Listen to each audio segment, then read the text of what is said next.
Welcome again to the Toolbox podcast, and this is the second day of Obvious in Uganda. Just again to introduce Obvious, Obvious is the technical and training manager of TOA Africa, both South Africa and in Africa. What did you say today morning? It's not training, it's what? Discussion. No, you Interaction. no, you called it something else. It was interesting. Thank you. I don't train people, I share with people or something. That's correct. Yeah, I don't believe that I'm training. I'm sharing of knowledge, passing Yes. on of knowledge. Yes. Awesome. So the Toolbox podcast, as my co-host Peter always say, a good consumer is an educated consumer. So I thought today we'll talk about few things besides just TOA advantages, but also some basics. And to start, because it's all about sound and TOA is all about sound and communication, how do we help a consumer to buy a speaker and to know if that speaker is better than that speaker without listening, without seeing the speaker on the paper?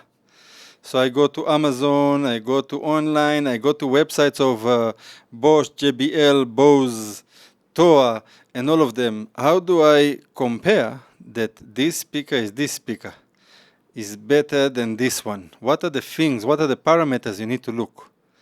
And before we even start, in Africa, the perception is that the bigger the better, the more watts the better. And yet, when I start first engaging with TOA, I was told that this is wrong. Yeah. And TOA is actually well known worldwide for the most power efficient speakers in the world.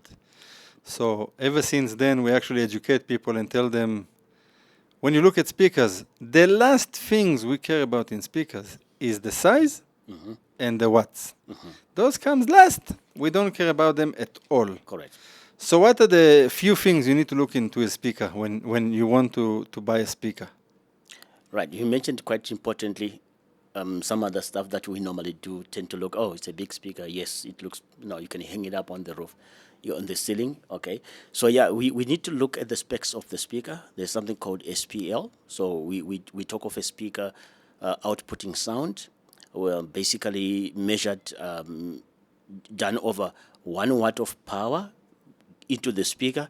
You're standing 1 meter away from the speaker.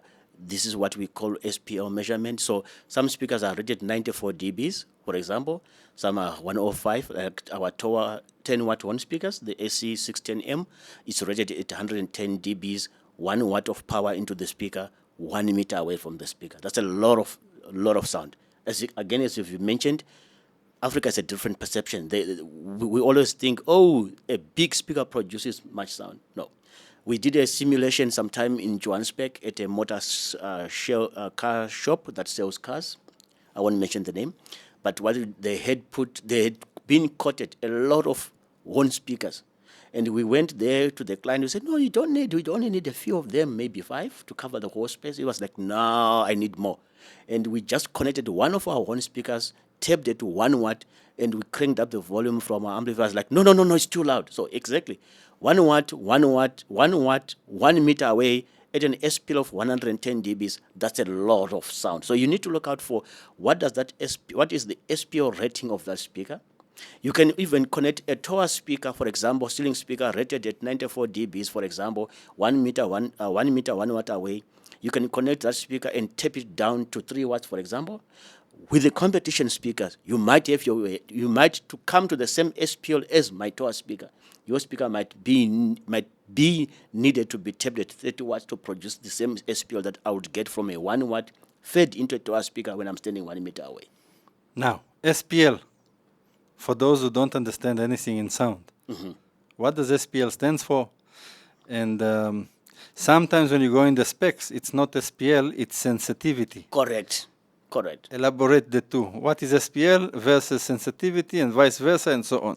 All right, so SPL basically is how a speaker outputs sound in terms of dB, the sound pressure level that comes to your ear in terms of dB. SPL stands for sound pressure level. Yes. Just in a nutshell, in a simple explanation, how much a speaker drives out power when you input a certain wattage. So standard industry standard says when you put in 1 watt of power and you are standing 1 meter away, that what the speaker drives out is what we call the SPL. So they have got different ratings. So in my, for example, if my TOA speaker is rated to 94 dB of SPL, 1 meter, 1 watt away, 1 watt away, 1 meter, that means that speaker can drive that 94 dBs of power.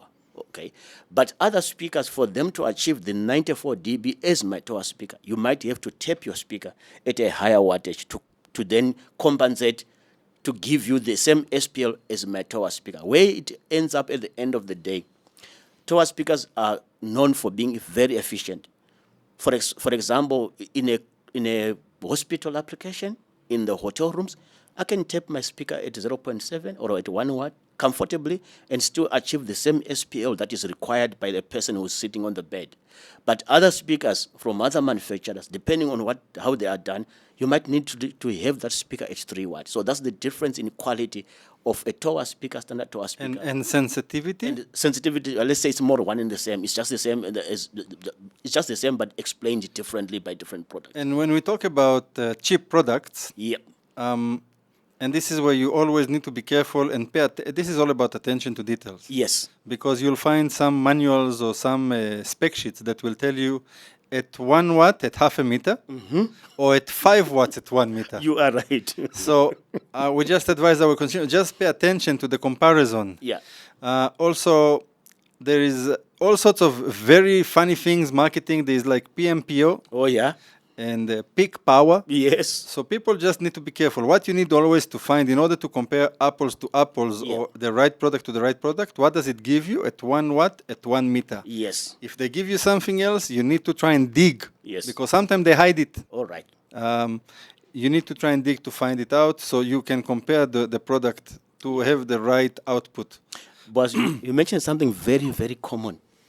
When I was still younger in the industry, we used to see these imports coming through, a Wi-Fi speaker written 1500 PMPO. And it was like, wow, now I've got this, I can do a disco in my house.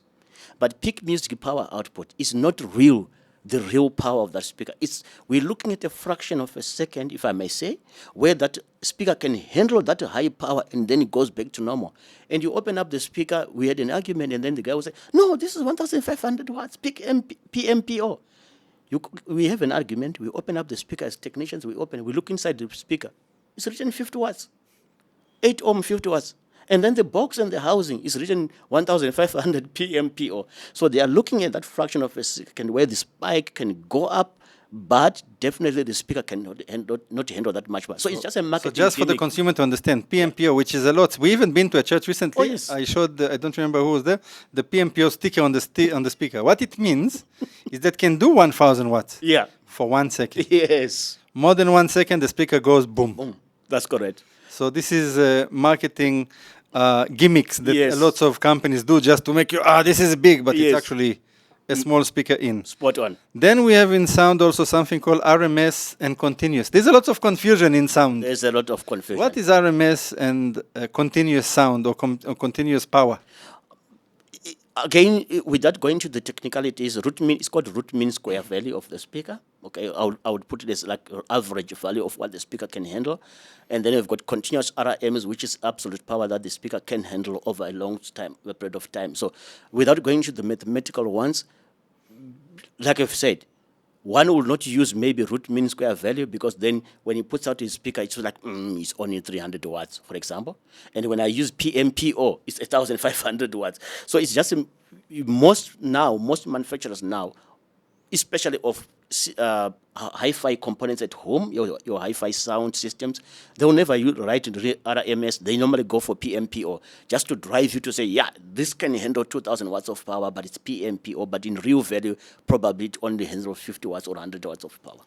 So I'd rather go than RMS. I go with continuous. Which one do I go with? I prefer technically speaking, I prefer the RMS value. Okay. Yeah, or the continuous program is what the speaker can handle over a long period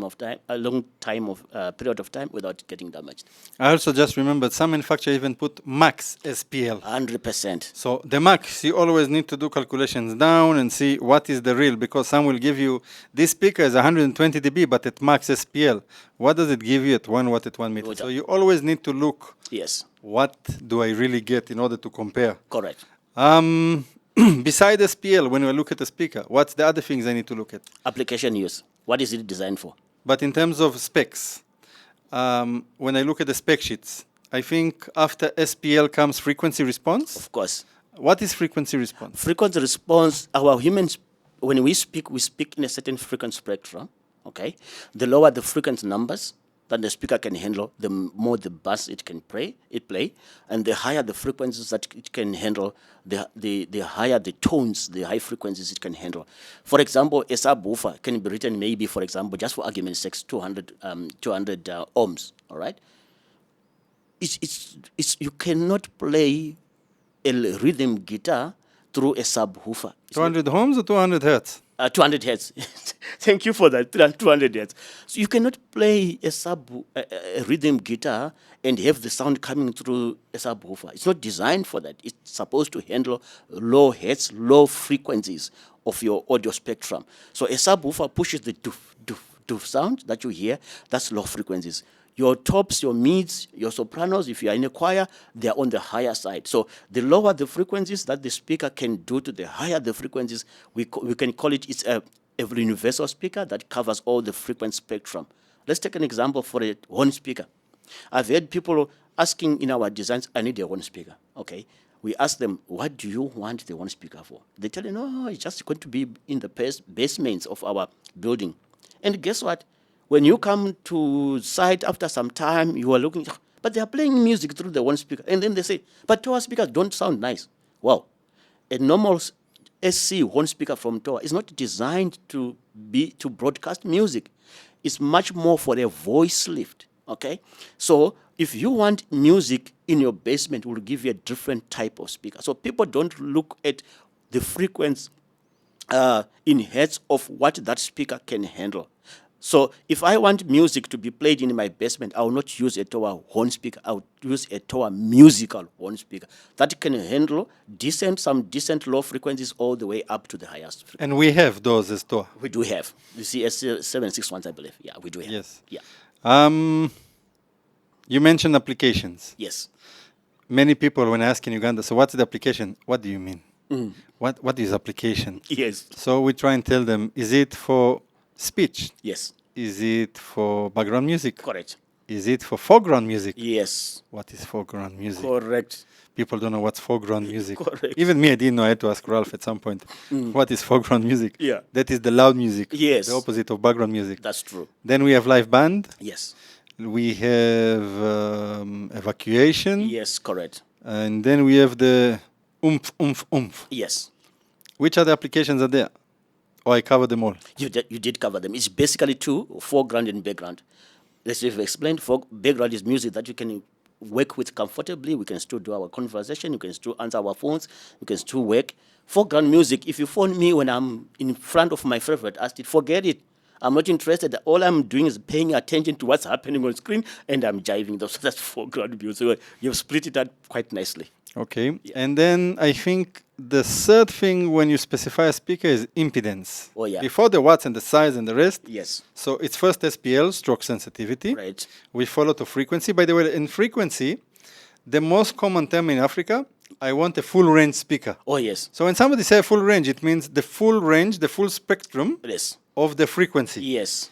And when we talk about frequency, by the way, sometimes you can get a subwoofer that is fit for this application. Right. And this is, you see, in the frequency. Even if you're not a sound man, yeah, you need to see, and frequency, by the way, the full spectrum is from 20 hertz to 20 kilohertz. Yes, correct. This is when you have a full range. And to compare, again, just on paper, first you need to see the frequency, then the SPL. Correct. And lastly is the impedance. Why is the impedance so important? Oh, that's a whole drama. So amplifiers are rated out at different impedances, all right? So the most common across the industry is the 8 ohm impedance loads. Then you do have speakers that come in 8 ohm impedance. We call them low impedances or low impedance speakers. Or low Z. Yes. And then or low Z, correct. And then we have also some speakers that are rated as 4 ohms. So what happens is on a low impedance amplifier, the load and the amplifier must match. If it's an 8 ohm load, okay, which is your speaker, your amplifier should produce 250 watts, for example, at 8 ohm. When you do a mismatch of the impedance, you're asking for trouble. Whereas on the 100-volt output, which is our voice alarm system, for example, our public address systems, for example, the impedance there is not much as critical as you would. What is critical on the high impedance side is whatever is your load must equal to or less than the amplifier power. Whereas with low impedances, number one, it's not just the sound that you're driving. They produce a lot of power, current, from the amplifiers directly into the speaker. There's no transformers to block that sound that we were talking about when we were doing the 100-volt principle yesterday, where on my amplifier, I've got an amplifier, superimpose my voice on 100-volt. 100-volt carries through my signal to the speaker. The speaker does not like voltage, blocks my 100 volts, allows the voice to go through. So on low impedances, 1:1. If your 500-watt amplifier pushes power to a 450, that's one speaker, one amplifier. So the low impedance is a bit critical in that you need to do some few things. Number one, you need to know what is your amplifier impedance rating to the speaker's rating, and you also need to use cable that's appropriate. It's pointless. I've seen it happen. People take chances. They take a 0.5 square millimeter ripcord, and it connects to an amplifier that's pushing 500 watts into a load at 8 ohm at 500 watts. And somehow things started smoking, the cable starts smoking. It's like, let's get a thicker cable. So people do things haphazardly without even looking into what they are doing. So low impedance is very critical. You need to have the right cabling, number one, the right amplifier, number three, the right load. So it's all low impedance. High impedance is a little bit lenient, especially on cables, especially if you are running long cables or short cables, because most of the work is not done by the amplifier itself. It's done by the 100-volt that's picking up your signal and then delivering to each speaker. And in fact, I keep on telling in all my orientations and training that the number one cause of death of speakers and amplifiers in churches, Yes. in houses of worship, Yes. is because all they care is the watts. Yes. They don't follow the impedance. Correct. So in most of the churches in Africa, not the professional ones, Yeah.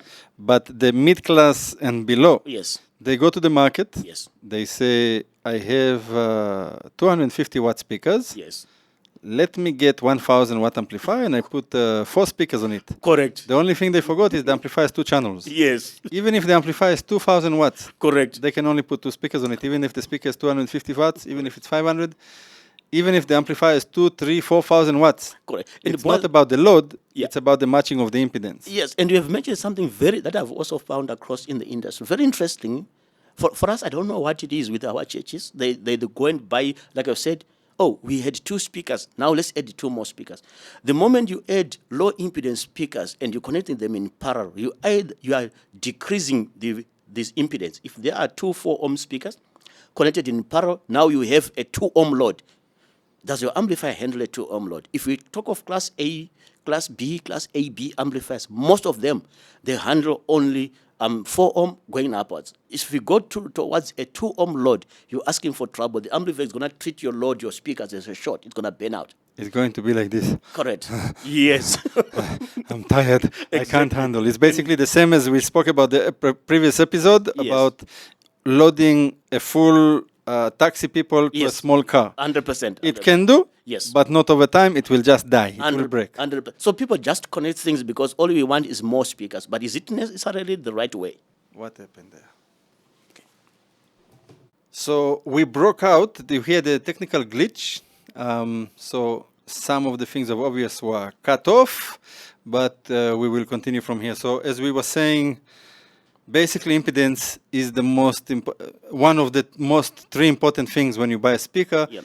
And as much as you try and load, in the end of the day, it's not meant for it. Correct. It will die over time, even if it works. Correct. So basically, you'll find all of these people, especially in churches, but not only churches. Some people even at home do the same. And you load speakers to the amplifier. Yes. It works for some time, Then it blows. but not sustainable. Correct. Later on, it just dies. Correct. Correct. So it's funny enough, you mentioned two other things I wanted to talk about today. One, there are too many types of amplifiers. Yes. A, Yes. AB, Yes. B, Yes. D, Correct. analog, Yes. digital. What are we talking? What's the differences? All right. So it's In simple terms, as much as possible. all right. So, right, when amplifiers were being designed or are being designed, there are three. Let me say one, two. Yeah, about 3-4 major classes. So we have what we normally call in our industry amplifier class A or class A amplifiers. So these are known for high fidelity sound reproduction, number one, but one of their weaknesses, they produce a lot of heat and they've got very low efficiencies. We're talking of efficiency of about 25%. But wait, what is high fidelity? So high fidelity is like high sound reproduction that's got very little or less distortion. So it's good, it gives you very good output, if I may say. That is what we are referring to A as. very good frequency response, a very good sound output. Yeah, so basically in a nutshell, yes, a very good sound output. And then class B amplifiers is when the amplifier is in operation, instead of you relying on one transistor, as I'm speaking, I'm just trying to simplify it, is in relying in one transistor to push out or amplify the signal to the output. It uses two transistors. One amplifies the positive sign of the signal, one the other the negative side of the signal. However, though generally class B amplifiers gives you about 50% of efficiency, they still produce heat, and then you have what is called crossover distortion, because you are amplifying half of the signal by one transistor, the other half by the bottom transistor. In between that switching, they introduce what is called crossover distortion. So they produce high power in terms of amplification, but they come with a lot of distortion. And then what the industry did is revolve to try and resolve this. They combined a class A and a class B into one design. So you have a class AB amplifier. It gives you the benefits of the class A, high fidelity, the benefits of class B, which is high power, combined together. That's class AB. More reliable? Let's say yes, more reliable. Let's also compare it to what you would get efficiency-wise on a class AB. It's rated around 60% of efficiency. Then, of course, there's something called class D. So class D, normally people are under the impression it's a digital amplification. It's not. It's just a class that has come up. It uses inside it, I will not go into the electronics, there's a circuitry called pulse width modulation. It creates some stuff to make a class D amplifier work much better. What happens with the class D amplifier, number one, it's got a small footprint in terms of how it's built. It's very compact, it's very lightweight, high efficiency. If we talk of class A, 25%, class B, 50%, class AB, 60%. It's very possible to hit 90% of efficiency with a class D amplification. Very small footprint, very compact in build, and produces high power, high fidelity. All these other classes combined into one. So that's a class D amplification for us. So most guys have gone into class D because we have realized, look, a class B amplifier, when you're drawing more power from your electricity supply and producing only 25%. The rest is just dissipated or lost as heat. Class A, class B, taking 100% power from your mains. Okay, I'm just taking in layman language, and only producing usable out of your amplification 50%.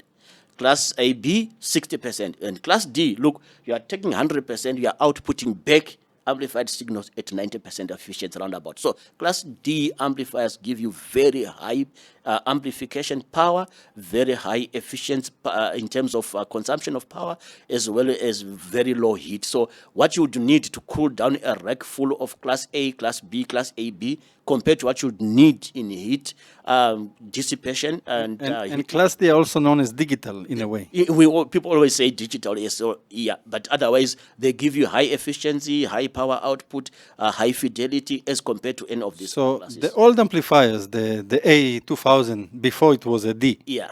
What was it, A or it was analog? It's usually designed around AB to combine both the advantages of the A and the B combined together. So most amplifiers in the industry will be AB amplifiers. But of course, you do have high fidelity of the old types that were class A. The reason why the industry doesn't take them on anymore is because they produce a lot of heat, but they were giving you high fidelity. Not only that, I think we spoke about it today morning in the training. Yes. That an old amplifier, an analog amplifier, will weigh Yes. 10, 20, 30 kilos, 100%. and a class D is like a feather. 100%. Very well compared. Yet I will think that this is fake Yes. because it doesn't weigh much. It's There's not much. small. It's Exactly. very light. As you had brought in all the speakers, somehow in our continent, we are led to believe if you see a big amplifier, 5 guys lifting it, yes, that's serious power. No. A class D is just a small little one, as big as my cell phone. Put it in, it can push out more power than a class D, a class AB amplification. Thank you for that point, boss. The other thing we spoke is, you mentioned it earlier, cable thickness. Oh, yes.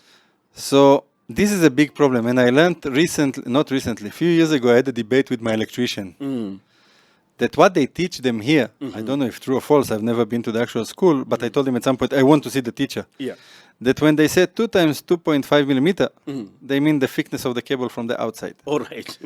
And actually, it's the copper. It needs to be copper. referring. It's correct. And the big problem in Africa, people don't like to spend big money on good quality things. Yes, yes. And unfortunately, if you go for a good quality cable, sometimes you'll find that the cable costs more than the system. 100%.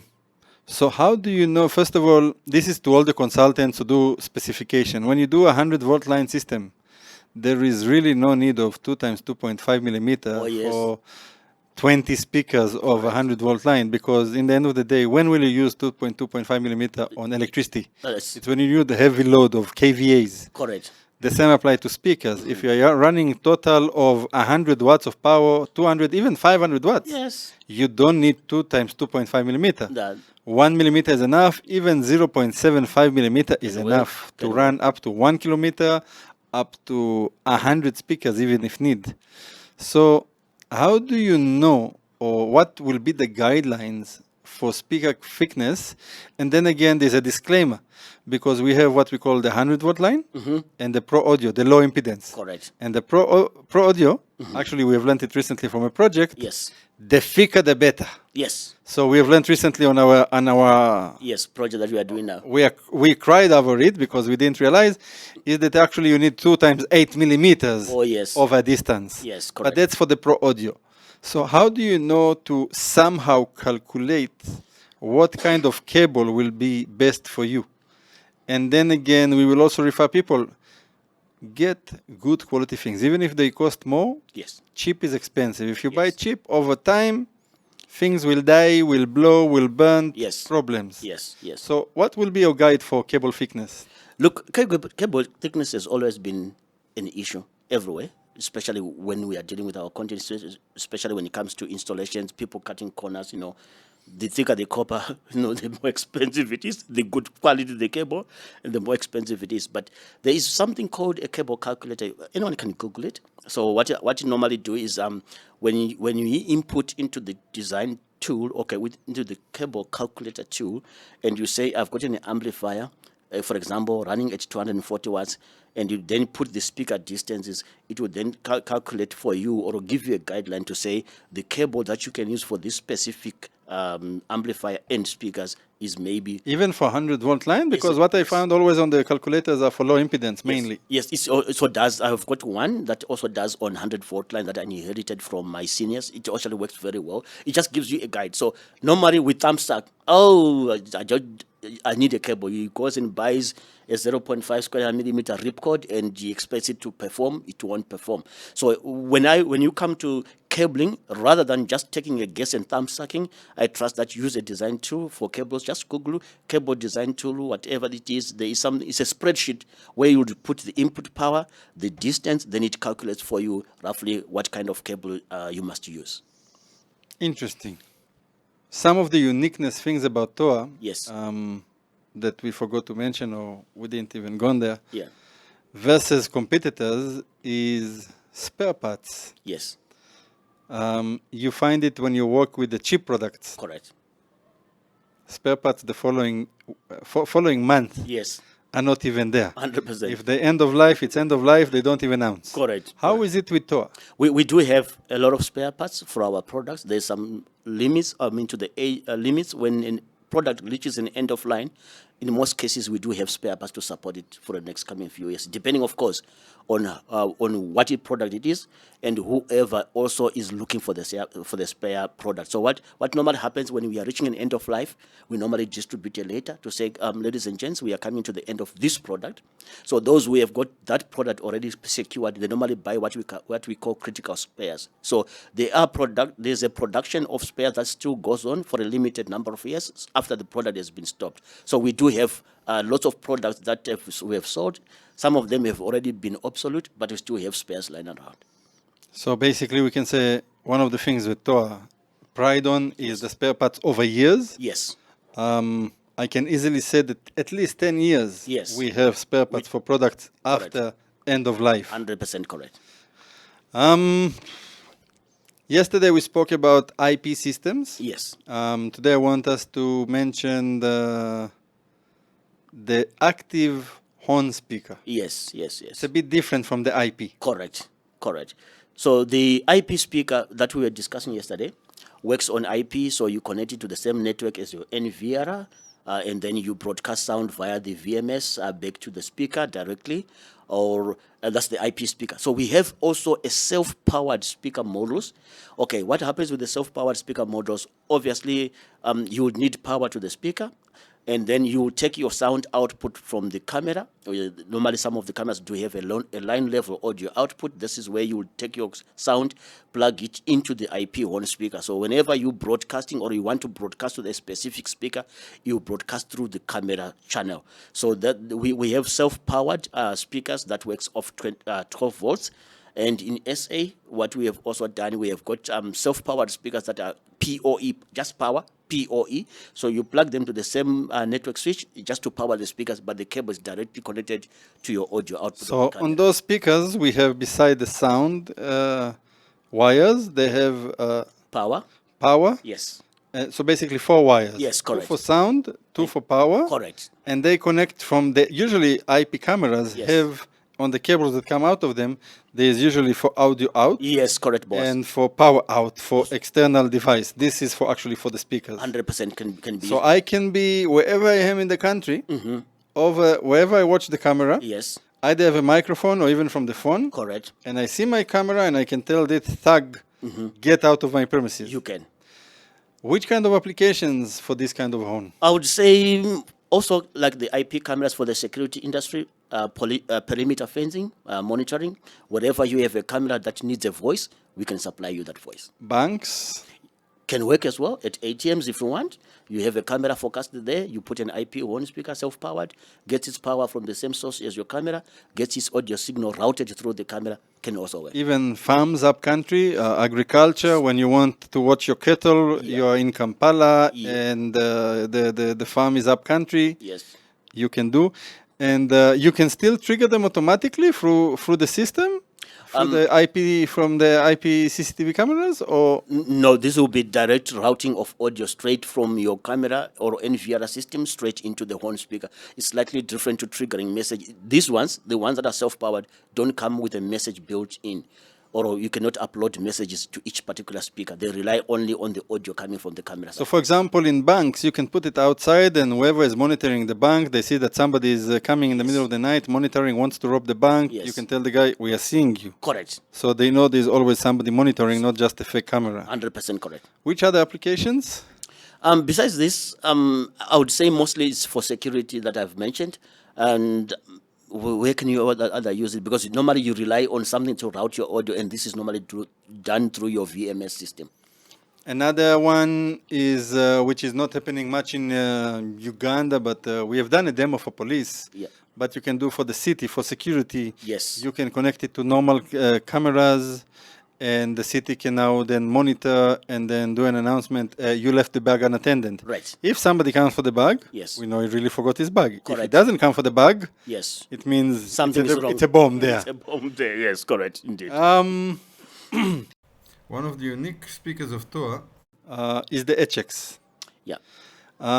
So a lot of people likes line array speakers. Yes. Now the HX is not a line array, but it looks like an array. What is it? What's unique about it? And we have 2 HXs. We have HX5 and HX7. You can see them up here. I'll put them here. What is special about the HXs? People say they are not line arrays, but I take them as line arrays, basically, because they direct sound to where you want it, depending again on the mounting, how you mount them. You can mount them at certain degrees, 0 degrees, 15 degrees, 45, 30 degrees, 45 degrees, 60 degrees, depending on the speaker type. And the most beautiful part about these speakers, they can work off without DSP. And if you introduce DSP into the speaker processing of the sound, then it gives a very refined frequency response. So the HX5, HX7s, they can work alone, and that produce a little bit of bass on the lower level, and they can work on very well with the mid-range and the top range, and also with the higher frequencies. And also, when you combine them with a subwoofer designed for the HX7 or the HX5 FB120 and FB150 respectively, with a DSP, you can then fine-tune the speakers in combination to give you the most optimal sound you can ever get from a speaker. So they are beautiful pieces of equipment with or without DSP. And usually application for HXs, churches? Churches, HX7s, HX5s, churches, stadiums, we've used them, large community halls, we've used them, wherever you want to throw sound over a wide space of people, like on the stadiums, you can cave them. If you hang them on the top, you can cave them so that the top end of the speakers fires on the top tire of the stadium. As the columns, you come down, you fire to the bottom end of the tires. It's you can see a picture I've just put up here. Awesome. If there's a picture that the boss has put up, you can put multiple. You're not limited to one. You can put multiple HX7 and you rig them with a special rigging frame from TOA. Rig them up, hook them up. You can have 4 or 5 HX7 forming a cave to literally cover wherever you want to throw sound. So we even use them in Cape Town Airport. Yes, we have. The HX5s. I think that was the HX5s, if I remember correctly. They were done by my colleagues in Cape Town. So we have actually had a very beautiful experience. I was with my colleague in the West Africa in one of the churches. We put up 2 HX7s. The church was 30 meters wide and about 75 meters long. We hang them about 6 meters from the floor with the HFB 150s, the subs, lying on the floor by the pulpit. And those 2 HX7s on the left and the right were more than sufficient to drive that whole church all the way through to 7 Now we talk about the Cape Town project. I remember that one of the challenges they had, Yes. and I forgot to talk about it when you spoke about how you choose speakers. Yeah. And this is a word I've learned from Ralph as well sometime Yes. back. It's Yeah. called intelligibility. Yes. This is not appearing on any spec sheets, Correct. but this is very important in order to compare speakers, Yes. especially the cheap speakers. The intelligibility is very low. Correct. What is intelligibility? So intelligibility is what basically the human ear would perceive when it receives sound from a specific speaker. Or again, if the speech is reproduced so poorly, I would not pay attention to the sound. So a crisp, clear speech done over a good set of speakers produces speech intelligibility in a nutshell. It's how the speaker relays the information that has been amplified to you and how you perceive it, that it is clear, you can pay attention to it.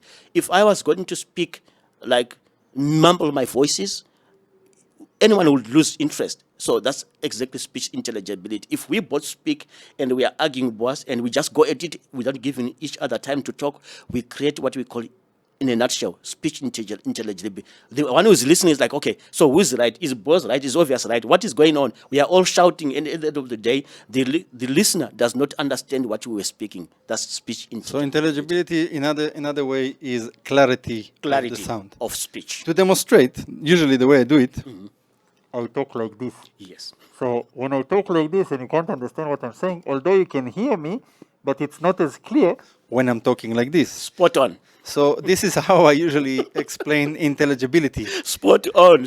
I love that demonstration. Spot on. So, intelligibility of speakers is very, very important. It is. And without being biased, Yes. TOA speaker intelligibility Is very high. very high. If an expert wants to measure intelligibility, usually it's done with a special equipment that you feed into the sound system. Yes. With a specific sound that it feeds. Yes. And then you put a receiver on the other side. Correct. And it checks Yes. the receiving point does it manage to capture word to word to the other device? Correct. That's how they measure. And usually I think it's ranked from 0 to 1, and 0.5 to 1 is clear. Below that, it's not clear. Yeah, I think it's called STI. Is that correct? Yes, Yeah, something of STI. that. Yeah, something of that nature. Unfortunately, I'm not an expert on it. No, 100%. Yes, but Same definitely- here. Yes. Definitely true. Intelligibility is very, very important in airports Absolutely. and in gymnasium, but also in the house of worship. And Yes. we spoke about it as well in the morning, that in houses of worship, you come for two things and two things only. Yes. You come to hear Yes. the word of wisdom Yes. and to enjoy the gospel, Correct. not to be shouted at. Yes. And yet many churches or houses of worship, you go in Africa, Yeah. "Ha! Yes. Ha!" Or they have speakers my size times 2. 100%. And if you don't enjoy me shouting at you Yes. in the office, Yes. why do you allow the priest to shout? So they told us today, because it's a Yeah. house of men of God. Yes. They are holy. They can shout at us. It's not right. It's not right. You want clear sound in your church. Yes, you want to have the oomph for the gospel to enjoy the music, but Correct. not to become deaf. Correct. You don't want to come out with your ears ringing after, Yes. because over time Yes. you lose your earring. Yes. Again, just to briefly draw back from what we were discussing, we spoke again in the training, the difference between noise and sound. People were like, okay, what is noise? What is sound? Okay. Again, sometimes we go in there in a church or in a house of worship, let's just say a house of worship, and like you say, typical, you in there, it's like, okay, the sounds are pushed all to the maximum, and there's just about 25 people in that auditorium, and like, do we really need this? So there is a difference between sound and noise. So once we push everything up, there's distortion that comes through. You don't understand what's going on. It gives you what we were discussing earlier on, speech intelligibility. That's very crystal important in our industry. We need to have clarity of speech for us to be able to take in the message and consume the message. Good. Almost the last subject. No. Power consumption. Yes. TOA power consumption versus others. I think one of the other most important things that people don't understand much about is they always look at the cost of equipment. Oh, yes. How much will that speaker and that amplifier? Oh, you are much more expensive. Yes. But I remember some time back I spoke about, Ralph mentioned, Yes. that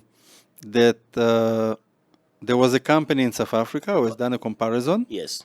about the power consumption, and they actually said that even if the equipment of TOA would cost 3 times more than competitors, Yes. over a period of 1 year, Yeah. they will still not be more expensive than the money they'll spend on electricity. Exactly. So, what is how can you explain a bit about the TOA efficiency in power? Okay.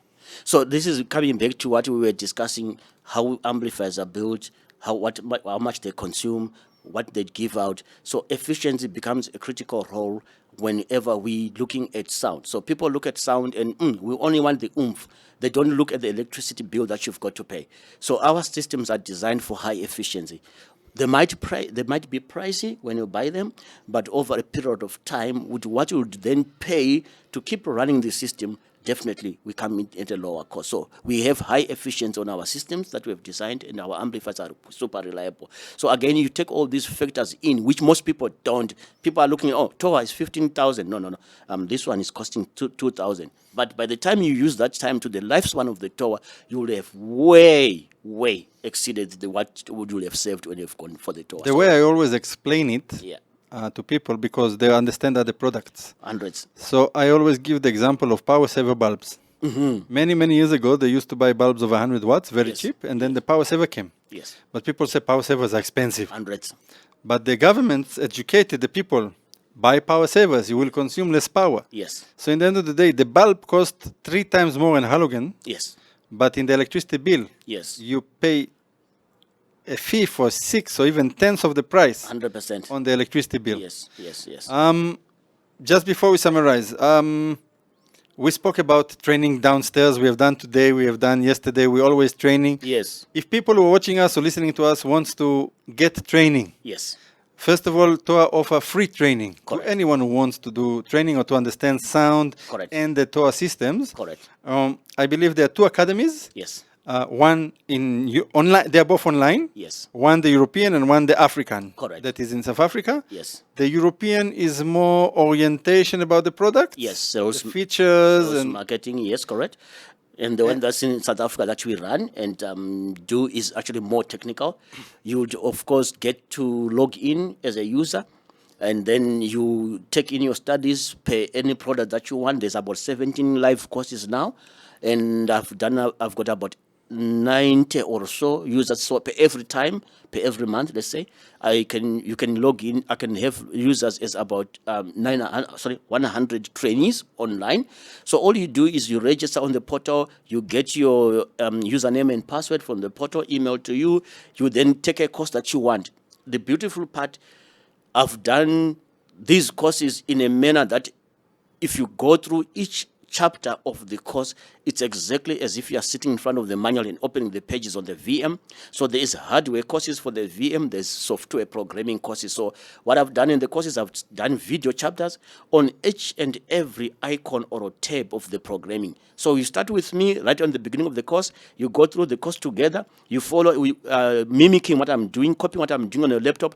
By the time we come to the end of the course, you have already configured a perfectly working system. So we do this, it's an in-depth technical training, and we have got about 17 courses that are running in there, all of them free of charge. so you can find the links for both the European Academy and for the African Academy at the description of the video, or you can contact us, find us, Yes. comment, and I will share those links and addresses. In any case, you can find us on Twitter. You can also find TOA Africa on YouTube, also lots of courses there that we have done. Correct. Thank you very much for today. Absolutely a pleasure, It boss. was also good, a bit lengthy today, but I hope we are managing to deliver to the consumers that, once again, a good consumer is an educated consumer. Very indeed, very true. And we're trying to empower Yes. our consumers so they know how to buy better. Correct. So not just us saying TOA is better. If you go on the spec sheets, Correct. you will actually be able to see 100%. the ability of TOA. Yes. Thank you very much, and maybe another episode tomorrow. We shall see. We shall see. Have a good day, everyone. Thank you. Bye-bye.